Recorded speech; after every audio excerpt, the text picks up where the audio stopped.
150 mag-aaral mula sa high school sa Santa Lucia, O'Donnell at Tarlac State University ang nakilahok sa gun handling drill na isinagawa ng Light Armor Division ng AFP.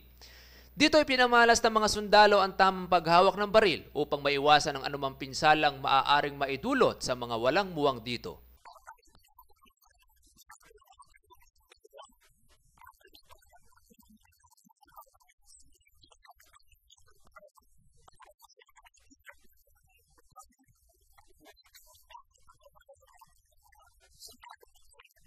Labis naman ang katuwaan ng mga mag-aaral sa panibagong kaalaman na kanilang natutunan.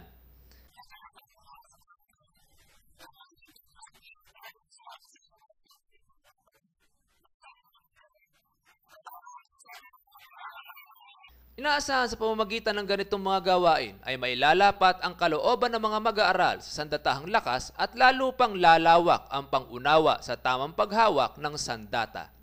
Berhilyo Bunag para sa Hataw Balita ng UNTV News Worldwide. Berhilyo Bunag para sa UNTV News Worldwide at ito ang balita.